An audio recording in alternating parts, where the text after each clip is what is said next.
नमस्कार दोस्तों, क्या हाल चाल है। मैं दिलीप सिंह रावत, रहने वाला अजमेर राजस्थान का, पर काम के सिलसिले में पिछले 20 साल से लुधियाना पंजाब में रह रहा हूँ। मैं है ना, कहीं से भी कोई चीज़ अच्छी या कोई कहानी बुजुर्गों से कहीं से भी सुनता हूँ तो मेरे से रहा नहीं जाता, उसको मैं अप्लाई करता ही हूँ। उसके अलावा मैं चाहता हूँ कि मेरे दोस्त, मेरे मिलने वाले भी उसको देखें, सुने उसको।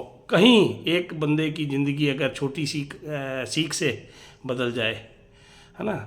तो जैसे एक है बंदे की कि सोच सही रखो, सोच अगर अच्छी रखोगे ना तो लोग सारे अच्छे लगने लगेंगे, और अगर नीयत अच्छी हो तो सारे बिगड़े काम अच्छे होने लगेंगे। एक कहानी मैं आपको छोटी सी फिर सुनाने लगा हूँ, सुनी तो आपने होगी, पर हो सकता है मेरे द्वारा आपको अच्छी लगे। एक साधु के पास एक चोर जाता है, तो साधु को पता है ये चोरी करता है, तो साधु उसको कहता है, यार ये चोरी का काम तो छोड़ दे।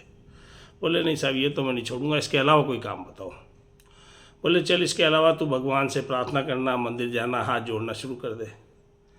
बोले नहीं सर, इतना तो मेरे से नहीं हो पाएगा, मैं तो मेरे चोरी के काम में बिजी रहता हूँ, कभी कहाँ मंदिर ढूंढूंगा, मुझे लोग पहचानने लग जाएंगे। बोले अच्छा चल, आज से तू एक नियम बना ले, आज से कोई भी स्त्री, पराई स्त्री जो भी है, उसको तू माँ बेटी की तरह समझेगा। छोड़ने का ये बात तो सही है सर, ये मैं कर लूँगा साधु जी, आशीर्वाद लेके चला गया। उसी गांव का एक राजा था, उसके संतान नहीं थी। पिछले 12 साल से उसने अपनी पत्नी को महल से निकाल के वहाँ पे रखा हुआ था, एक अज्ञात घर के अंदर, साधारण ज़िंदगी में, मतलब एक तरह से महल से निकाल दिया था और वहाँ रख दिया था साइड में।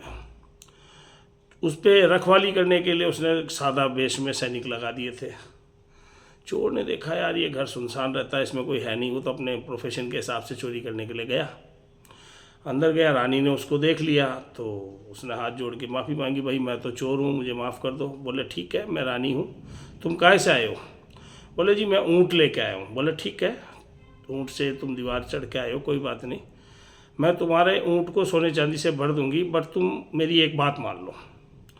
तो 2 कदम पीछे हट गया चोर, उसने हाथ जोड़े, बोले माता मैं आपके बच्चे के समान हूँ, मुझे बेटे लायक कोई काम बताओ। इधर जैसे ही वो चोर घुसा, सैनिकों ने उसको देख लिया था, वो भाग के राजा के पास गए, राजा साहब कोट घर में कोई आया है। राजा साहब आ गए और ये सारी वार्तालाप राजा साहब सुन रहे। वो अपने सैनिकों के साथ गए अंदर और चोर को देखा, उसकी ईमानदारी को देखा, यार चोर है और इतनी बड़ी बात बोल गया। उसको महल में ले आया चोर को। उसको बोले यार तेरे से मैं खुश हूँ, तूने अच्छी बात कही, तू है तो चोर, सजा तो तुझे मिलनी है, पर चल कोई चीज़ मांग मेरे से। तो उसने यही कहा, जी ऐसा है, मैं आपसे हाथ जोड़ के वापस विनती आपसे भी करता हूँ कि जो मेरी माँ है, जो अभी भी माँ बनी है, जिसको मैंने माँ माना है, 12 साल से आपने उसको अलग रखा, उसको अपना महल में लाओ और उसको रानी का अधिकार दो। राजा ने कहा ये तेरी बात सही है, चल मान लेता हूँ। हो गया रानी के पास, रानी को कहा भाई तुम चल। तो रानी को एकदम ताज्जुब हुआ, 12 साल से आपने मुझे संतान नहीं होने के लिए आपने मुझे अलग रखा है, अब आपका हृदय परिवर्तन कैसे हुआ। तो राजा ने उसको साफ कहा, भाई ऐसा है, वो जो चोर है, जो तेरा बेटा बना, उसने मेरे को कहा कि भाई मैं एक ही चीज़ मांगूंगा आपसे, आप मेरी माँ को यहाँ पे रानी का पद दो और महल में लेके आओ।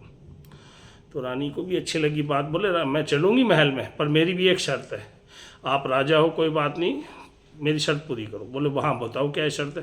बोले कागज़ पेन लाओ, मोहर लगा के मैं बाकायदा लिखूँगी, उसको सील ठप्पा लगाओ के आप हस्ताक्षर करो, तब मैं चलूँगी। बोले ठीक है। उसने लिखा, राजा ने जब पढ़ा तो राजा भी शौक हो गया। तो उसने ये लिखा था रानी ने कि जो अभी अपना पुत्र बना है, महल में चलने के बाद आने वाला उत्तराधिकारी उसको घोषित कर दो, और वो मेरे बेटा है, मेरे बेटे को राजकुमार बना दो। जब ये चीज़ उस चोर को पता पड़ी तो चोर की आंखों में आंसू आ गए। उसने कहा कर्म से तो मैं चोर था, पर मेरी साधु की मैंने एक बात मानी कि हर पराई स्त्री को माँ मानना। इस एक बात ने, मैंने रानी को माँ कहा, राजा को कहा भाई मेरी माँ को वापस ये आप महल में लाओ। तो रानी ने भी मुझे बेटा मान के पूरे महल का, पूरे राज्य का उत्तराधिकारी घोषित कर दिया। तो कभी कभी छोटी छोटी बात, छोटी छोटी सीख, छोटा सा बदलाव जीवन में, यानी नीयत अच्छी रखो, सारे बिगड़े काम बनते चलेंगे। नीयत ही है जो एकदम, कोई चीज़ मिली आपको, है ना, एक मन करेगा इसको ले लूँ, एक मन करेगा नहीं छोड़ दूँ। अब ये सोचो ना, आपका कोई कभी, जैसे मोबाइल है, मेरा मोबाइल कभी एक बार खोया था, तो जब वापस मिला तो कितनी खुशी हुई। ठीक है, अभी मुझे पिक्चर हॉल में मैं गया था, मिसेज और मैं पिक्चर देखने गए थे, वहाँ एक फ़ोन मुझे मिला, मैंने उसको रखा वहीं पे चेयर के ऊपर। जब उसका फ़ोन आया, जिसने भी किया, वाइफ लिखा हुआ आ रहा था उस पर, उसको मैंने उठाया, मैंने कहा जी मैं सीट नंबर इस पे बैठा हूँ और इस शो में हूँ। वो आए, बहुत मेरे को धन्यवाद, मतलब खुशी। मुझे पता है किसी की कोई भी चीज़, है ना, नीयत बिगाड़ लो, 10,000 20,000 का फ़ोन होगा, नीयत बिगाड़ लोगे। मेरा फ़ोन अगर उस पेट्रोल पंप पे गिरा था और उस लड़के ने नहीं दिया होता, तो आजकल बिना फ़ोन के पेटीएम, गूगल पे, फ़ोन पे, सब कुछ, पासवर्ड, बैंक के अकाउंट नंबर, सबके फ़ोन नंबर सब उसमें रहते हैं। फ़ोन में आजकल डायरी पेन वाला सिस्टम ख़त्म हो गया, याददाश्त इतनी रही नहीं, ज़्यादा से ज़्यादा 2 नंबर याद होंगे, 5 होंगे, 10 होंगे। ठीक है, अटक जाता है भैया, बिना सिम, बिना फ़ोन के। एक तो खो गया, वो तो नुकसान नेट हुआ, अब नया खरीदो, प्लस वही नंबर सिम।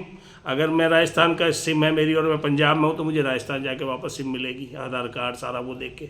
और यहाँ किसी में फ़ोन राजस्थान में खोया, तो मुझे जब तक फ़ोन नहीं मिलेगा, मैं एक तरह से अपंग हूँ, निष्क्रिय हूँ। तो इसलिए नीयत, एक छोटा सा उदाहरण मैंने ये फ़ोन वाले दोनों बताए, मेरा खोया मुझे मिला, मुझे खुशी मिली, मुझे किसी और का मिला, मैंने हाथों हाथ उसको दिया, उसके चेहरे पे जो प्रसन्नता मियाँ बीबी की, मेरी मिसेज के सामने उन्होंने हाथ जोड़ के बोले भैया बहुत अच्छी बात, बहुत धन्यवाद आपका, भगवान भला करे। तो ये कभी कभी जो है ना नीयत, या कोई भी भलाई, वो हमेशा काम आती है। घर से बाहर परदेश में गाड़ी अपन घर से निकलते हैं, कोई पता नहीं वापस आएंगे नहीं आएंगे, किस हालात में जा रहे हैं, सामने से गलत गाड़ी वाला आ गया, अपन सही चल रहे हैं।